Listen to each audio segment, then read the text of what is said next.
দুঃশাসনের উপর খাবার জিনিস দেখাশোনার ভার, অশ্বত্থামার উপর ব্রাহ্মণদিগের আদর যত্নের ভার, সঞ্জয়ের উপর রাজাদিগের সেবার ভার, ভীষ্ম দ্রোণ কাজের হুকুম দিবেন, কৃপাচার্য ধনরত্ন রক্ষা করিবেন, উপহার আসিলে দুর্যোধন লইবেন, আর নিজে কৃষ্ণ ব্রাহ্মণদিগের পা ধোয়ার ব্যবস্থা করিবেন। ক্রমে যজ্ঞের পূজা অর্চনার কাজ শেষ হইয়া গেল। মহারাজ যুধিষ্ঠির যে যাহা চাহিল তাহাকে তাহাই দিয়া সন্তুষ্ট করিলেন। তারপর ভীষ্ম যুধিষ্ঠিরকে বলিলেন, রাজাদিগকে এবং যাহারা অর্ঘ্য অর্থাৎ মান্য দেখাইবার জন্য উপহার পাইবার উপযুক্ত তাহাদিগকে এক একটি করিয়া অর্ঘ্য আনিয়া দাও। তারপর এখানে যিনি সকলের বড় তাহাকে আর একটি অর্ঘ্য দিতে হইবে। যুধিষ্ঠির বলিলেন, সকলের বড় বলিয়া অর্ঘ্য কাহাকে দিব? ভীষ্ম বলিলেন, কৃষ্ণ সকলের চেয়ে বড়, তাহার সমান মান্য লোক এখানে আর কেহই উপস্থিত নাই। তারপর ভীষ্মের কথায় সহদেব কৃষ্ণকে অর্ঘ্য আনিয়া দিলেন। কিন্তু চেদির রাজা শিশুপালের ইহা কিছুতেই সহ্য হইল না। তিনি যুধিষ্ঠিরকেই বা কত বকিলেন, ভীষ্মেরই বা কত নিন্দা করিলেন, আর কৃষ্ণকেই বা কত অপমানের কথা বলিলেন। তারপর আর রাজাদিগকে লইয়া সেখান হইতে চলিয়া যাইবার চেষ্টা করিতেও ছাড়িলেন না। রাজাদের মধ্যে অনেকে শিশুপালের সঙ্গে জুটিয়া যজ্ঞ ভাঙিবার আর কৃষ্ণকে মারিবার জন্য পরামর্শ আরম্ভ করিলেন। যুধিষ্ঠির ভীষ্ম ইহারা শিশুপালকে বুঝাইয়া থামাইতে পারিলেন না। তাহাতে সহদেব রাগিয়া বলিলেন, যে কৃষ্ণের সম্মান সহ্য করিতে না পারে আমি তাহার মাথায় পা তুলিয়া দিই। এইরূপ তর্ক আরম্ভ হইয়া ক্রমে বিষম কাণ্ড উপস্থিত হইল। কৃষ্ণের উপর শিশুপালের অনেক দিন হইতেই রাগ ছিল, আর তিনি নানা রকমে তাহাকে অপমান করিতেও ত্রুটি করেন নাই। কৃষ্ণের এতদিন তাহা সহিয়া থাকিবার কারণ এই যে তিনি শিশুপালের মায়ের নিকট প্রতিজ্ঞা করিয়াছিলেন যে আপনার পুত্রের 100 অপরাধ ক্ষমা করিব। শিশুপালের 100 অপরাধ ইহার পূর্বেই হইয়া গিয়াছে, সুতরাং আর তাহাকে ক্ষমা করিবার কোনো কারণ নাই। শিশুপাল ভয়ানক অপমানের কথা বলিয়া কৃষ্ণকে গালি দিতে দিতে শেষে বলিলেন, আইসো, আজ তোমাকে আর পাণ্ডবদিগকে যমের বাড়ি পাঠাইতেছি। তখন কৃষ্ণ সভার সকলকে বলিলেন, আমি অনেক সহিয়াছি, কিন্তু এতগুলি রাজার সম্মুখে এমন অপমান আমি কিছুতেই সহিতে পারিব না। তাহা শুনিয়া শিশুপাল হো হো শব্দে হাসিতে হাসিতে আরও বেশি অভদ্রভাবে কৃষ্ণকে গালি দিতে লাগিলেন। এমন সময় চাকার মতো একটা অতি ভয়ঙ্কর জিনিস সভায় আসিয়া উপস্থিত হইল। ইহা কৃষ্ণের সেই সুদর্শন চক্র নামক অস্ত্র। কৃষ্ণ তাহাকে মনে মনে ডাকাতে অমনি ছুটিয়া আসিয়াছে। আজ আর শিশুপালের রক্ষা নাই। চক্র হাতে লইয়া কৃষ্ণ সকলকে বলিলেন, এই দুষ্টের 100 অপরাধ ক্ষমা করিয়াছি, আর ক্ষমা করিব না। এই দেখুন, ইহাকে বধ করিলাম। এ কথা বলিবা মাত্রই চক্র ছুটিয়া গিয়া শিশুপালের মাথা কাটিয়া ফেলিল। সভার সকল লোক পুতুলের ন্যায় দাঁড়াইয়া তাহা দেখিল, কাহারও মুখে কথা সরিল না। এই রূপে যুধিষ্ঠিরের রাজসূয় যজ্ঞ শেষ হইল। তারপর রাজারা দেশে চলিয়া গেলেন। সকলে চলিয়া গিয়াছেন, দুর্যোধন আর শকুনি তখনও যান নাই। তাহারা সভা দেখিতেছেন। এমন সভা দুর্যোধন আর কখনো দেখেন নাই। যত দেখেন ততই তাহার ধাঁধা লাগিয়া যায়।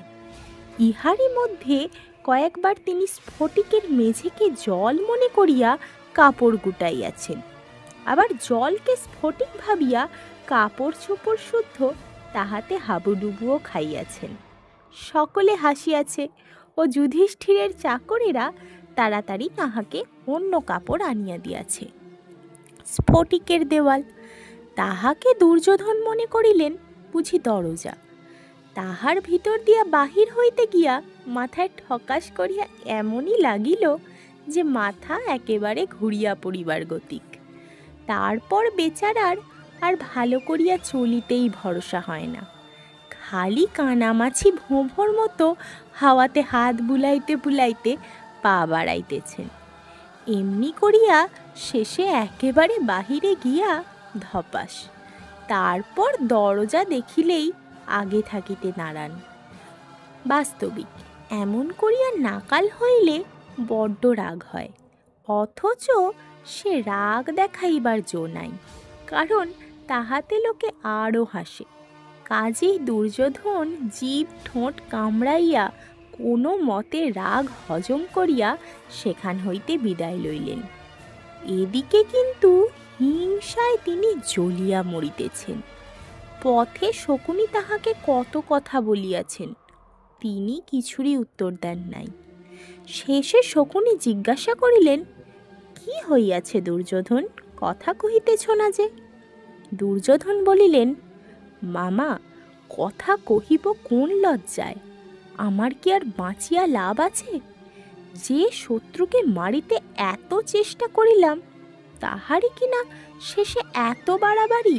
শকুনি বলিলেন, সে কি কথা দুর্যোধন, উহারা নিজের গুণে বড় হইয়াছে, তাহাতে তোমার দুঃখ কেন? ইচ্ছা করিলে তুমিও তো ঐরূপ করিতে পারো। দুর্যোধন বলিলেন, মামা, যুদ্ধ করিয়া উহাদের সভা আর রাজ্য কাড়িয়া লই। শকুনি বলিলেন, কৃষ্ণ, অর্জুন, ভীম, যুধিষ্ঠির, নকুল, সহদেব, দ্রুপদ আর ধৃষ্টদ্যুম্ন, ইহাদিগকে দেবতারাও যুদ্ধে পরাজয় করিতে পারেন না, তুমি কি করিয়া করিবে? ইহাদিগকে জব্দ করিবার জন্য উপায় আছে। দুর্যোধন বলিলেন, কি উপায় মামা? শকুনি বলিলেন, যুধিষ্ঠিরের পাশা খেলায় বড় শখ, অথচ তিনি ভালো খেলিতে জানেন না। আবার পাশা খেলায় ডাকিলে তাহার না বলিবারও জো থাকিবে না। একটিবার আনিয়া তাহাকে খেলিতে বসাইতে পারিলে আমি ফাঁকি দিয়া তাহার রাজ্য পাট সব জিতিয়া লইতে পারি। আমার মতো পাশা পৃথিবীতে কেহ খেলিতে জানে না। আগে তুমি তোমার বাবাকে বলিয়া খেলার অনুমতি লও, তারপর আমি সব ঠিক করিয়া দেব। দুর্যোধন বলিলেন, আমার বাবাকে বলিতে সাহস হয় না, আপনি বলুন। শকুনি বাড়ি আসিয়াই ধৃতরাষ্ট্রকে বলিলেন, দুর্যোধন তো বড়ই রোগা হইয়া যাইতেছে, আপনি সে খবর নেন না? অমনি ধৃতরাষ্ট্র নিতান্ত ব্যস্ত হইয়া দুর্যোধনকে বলিলেন, আহা, বাছার তো তবে বড়ই অসুখ হইয়াছে, কি অসুখ তোমার বাবা? দুর্যোধন বলিলেন, বাবা, আমার ভয়ানক অসুখ হইয়াছে, আপনার যে পাণ্ডবেরা বড় হইয়া গেল, এ কথা ভাবিলে কি আর আমি ভালো থাকিতে পারি? উহাদের বাড়িতে রোজ 10,000 লোক সোনার থালায় পোলাও খায়। উহাদের মতো এত ধন ইন্দ্রেরও নাই, যমেরও নাই, বরুণেরও নাই, কুবেরেরও নাই। কাজেই আমার যার পর নাই ভয়ানক অসুখ হইয়াছে। তখন শকুনি বলিলেন, আমি পাশা খেলিয়া উহাদের সব ধন জিতিয়া দিতে পারি। ক্ষত্রিয়কে যুদ্ধে বা পাশায় ডাকিলে তাহার না বলিবার জো থাকে না। যুধিষ্ঠিরকে আমরা পাশা খেলায় ডাকিলে তাহার আসিতেই হইবে, অথচ সে খেলিতে জানে না। কাজেই আমি ফাঁকি দিয়া তাহার সর্বস্ব কাড়িয়া লইতে পারিব। এ কথায় ধৃতরাষ্ট্র সহজে রাজি হন নাই। তাহার নিজেরও এ কাজটা ভালো লাগিল না। তারপর বিদুরকে ডাকিলে তিনিও বারবার নিষেধ করিলেন, কিন্তু দুর্যোধনের পীড়াপিড়িতে ধৃতরাষ্ট্র আর স্থির থাকিতে পারিলেন না।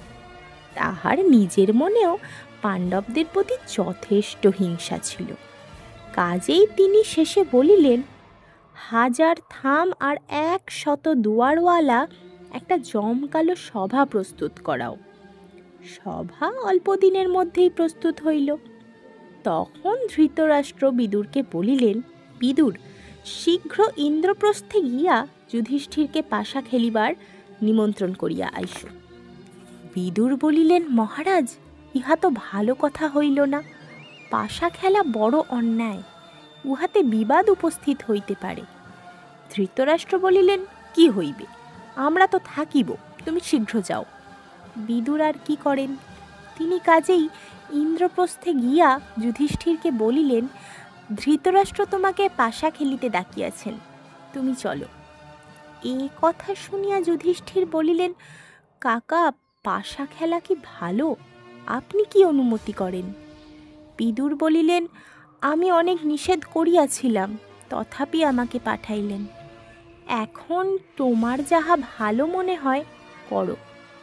যুধিষ্ঠির অনেক চিন্তা করিয়া বলিলেন, আমাকে যখন পাশা খেলিতে ডাকিয়াছে তখন আর না গিয়া উপায় নাই, কিন্তু উহারা বড় ধূর্ত, খেলার সময় ফাঁকি দেয়।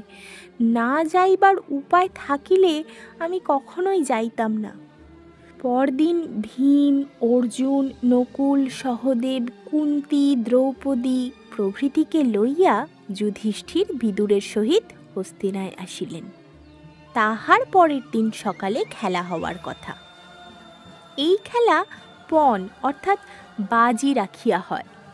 খেলিবার পূর্বে কথা থাকে যে, আমি হারিলে তোমাকে এই জিনিস দেব, আর তুমি হারিলে আমাকে এই জিনিস দিবে। এইভাবে যথাসময়ে খেলা আরম্ভ হইল।